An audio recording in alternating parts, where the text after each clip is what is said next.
Good day, everyone. Now I'm going to explain to you the introduction to programming. What is programming? Programming, also known as computer programming, is the process of creating computer programs to solve specific problems. So, programming is ginatawag po siya as computer programming. Muna siya ang mag-process, muna siya ang gamit para mag-create og computer programs. Then it start with understanding the problem and designing a plan to solve it using algorithm. These algorithms are to make sure they work correctly and efficiently. So, pinakauna ka mag programming is you need to understand the problem. Then pag imo na siyang masabtan, dira na din ka magplano unsay buhaton gamit ang algorithm. So, first is ang flowchart. A flowchart is a graphical presentation of algorithm. It uses ang conventional flowcharting symbols to describe the logical flow of steps to be taken to solve the problem. So, ang flowchart is a graphical presentation. So, nagamit siya og balay-lahi nga mga shape para dito ibutang ang mga mga plano. Then, it also known by other names such as block diagram. So, ginatawag siya o block diagram, logic diagram, run diagram, flow diagram, and system chart. So, mani ang iyang mga example. Kani ang oblong, muna siya ang gitawag siya og start or end. So, an oval represents start or end point. So, muna siya pinakauna ibutang kung mag-flow chart ka. Muna siya ang oblong, then ang arrow. A line is a connector that shows relationships between the representative shape. So, ang arrow mo na siya mag-connect sa mga shape. Then, ang parallelogram. Mo na siya ang input or output. A parallelogram represent input or output. So, kibali, unsay ibutang sa user or mo na siya, unsay input niya. Tapos, unsa ang kuan niya, kana ang output. Bali ang result niya. Then, ang rectangle.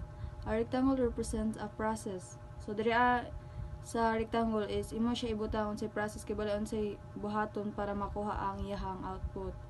Then, decision. A diamond indicates a decision. Diri ka mag-on kato na bitay yes or no kung asa imuhang pilion. Second is ang pseudocode. A pseudocode is the way of expressing a program or code so that it could be easily understood by programmers of every programming languages out there. So, ang pseudocode is kani ang more siya nag-program para nag-code ka pero di siya moran kibali dito ra siya magsulat kung unsay buhaton sa programmer para dali ra bitaw siya masabtan. So, ang example is kani sa example begin kung sa una yung buhaton kani sunod-sunod na dayon numeric income, cost, display, enter your income, accept income, then display na po, enter your cost, accept cost na dayon. Is dire na itong if else, if income is greater than cost is i-display niya ang profit, then and else kung tahay kuan siya less than siya iyang i-display is ang loss, then in f dayon tapos ibutang sa pinakaiwitan ng end. So, the third is ang input chart. Input chart is a table that outlines the input. So, the input, what's the program received. So, kibali ang user ang naghatag sa kana nga kuan niyang iyang butang or siya ang nag-write ana. Then, ang processing is what the program does. So, unsa ang gibuhat sa program para makita ang say output ana. So, the output is what the program produce. So, unsa gibuhat niya sa process is unsa ang result ato kibali. So, the example of this is ang kani input. So, input income cost. So, kibali ang user kung pila ang income ana niya. Then sa pag-process niya para makuha ang kuan unsay outcome kibali. So, first read income and cost. So, unsay kuan kung pila ang cost tapos i-identify na to kung naa ba jud siya income. Then, if income is greater than equal cost, So mo to sa go to the profit calculation. So income minus cost, then i-print ang profit. Then kung kuan kibalik kung wala siya income, so otherwise go to loss calculation, cost minus income, then i-print ang loss. It means ana is wala siya income. Then ang output is mao ang unsay kuan result ana kung na dira na to ma-identify kung na ba siya profit or wala.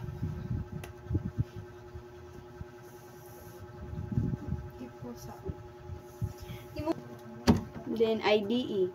IDE is our software application that provide tools for nagkuan butang si Jiling. So IDE is our software application that provide tools for writing, editing, compiling, and in debugging code. So mo na siyang gamit for mga programmer kung asa sila bitaw mag-code.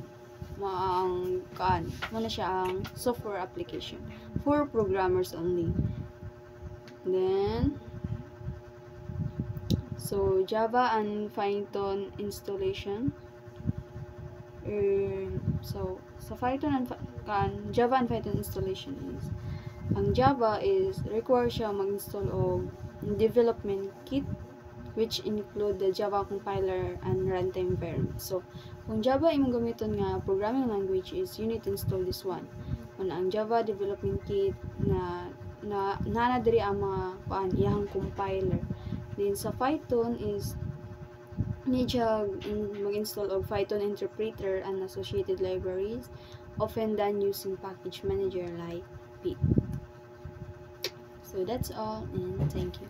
So the example is mao ni siya ang example sa algorithm.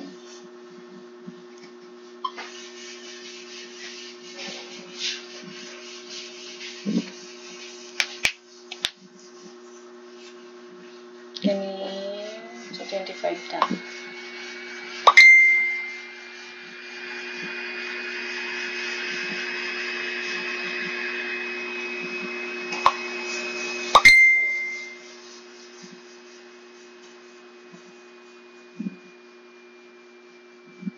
Just kani. So kani sa kaning example. I like this one.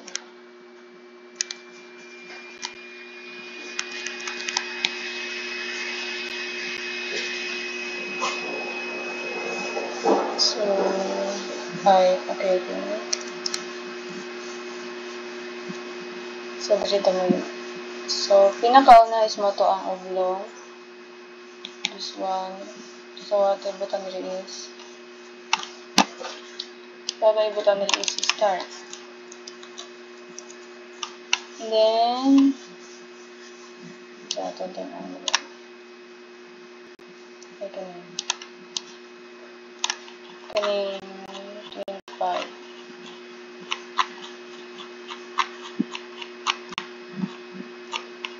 So, kani siya. So, parallelogram is the input. Kani diri kung sa ibutang bali sa user na number. Kani num 1, num 2, num 3. Then, after that, unsay pag-process, ibalik kung muna na to ang mga number. So, ato ibutang diri ang rectangle. Muna siya ang process. So, ato ibutang siya is, i-add man nato sa add all 3 numbers. Then, after that is ang iyahang output. So, parallelogram gihapon. Ito tanawin sa ibutang. So, i-print na nimo ang iyahang output. Print sum of all 3 numbers. Then, after that, so, mao naman siya. So, ato nang ibutang ang oblong or ang oval. Ato ibutang is ang n. Then, di na to kalimtan ang arrow. Siya ang mag-connect sa mga shape.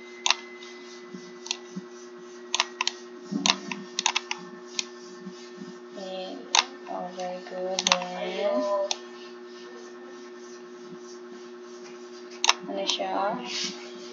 Ito siya ikaw, straight. Then,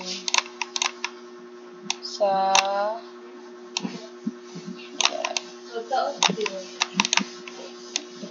then ka na.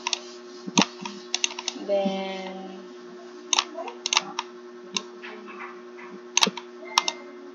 so ano siya ang flowchart. Then, sa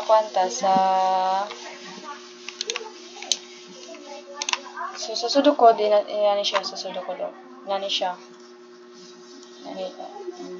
Begin. Dili siya, kumara ka kibali na good ka, pero dili siya maran kibali, kana siya. Kanang sundan na siya sa mga programmers. So, ang begin, numeric, num1, num2, num3, so mo na siya. Ang kibali, mga variables. Then, i-display nimo ang katong enter the first number. Kibali diri ang mga users input nga magbutang sila og mga numbers nga ilahang gipang butang. Kani second number, third number din. Mao na siya ang i-print or kani mao ni ang process, kani siya ang process. Kani diri kaning insum equals num2 plus num3, so mao na siya ang pag-process. Then pag man sa process i-print nimo ang sa result ana mo imo i-display. Mo na siya ang sum of all three numbers. Then sa hipo, mo na siya ang hipo. Pwede na ka maghimo dito sa diri So mo na ang hipo mo ni input first number, so mo na gihapon same ra gihapon sila tanan. Input mo nang gibutang kibalik sa user. Then wala siya yung shape tanan. Ay kibala kana siya. Ayan rectangle or square. Straight lang siya. Then, ang pag-process, unsa ang pagkuha ato, o unsa ibuhaton ato para pagmitawon sa mga result na. Then, output, first number. So, diri kay print first number man. So, ang output niya is unsa gibutang sa user kani nga number, kanitanan nga number kay gi-print man nimo. Then, unsa result anang add all three numbers. So, mao na siya dira. So, that's mo na siya mga example sa pagbuhat sa algorithm for program. Bye, thank you.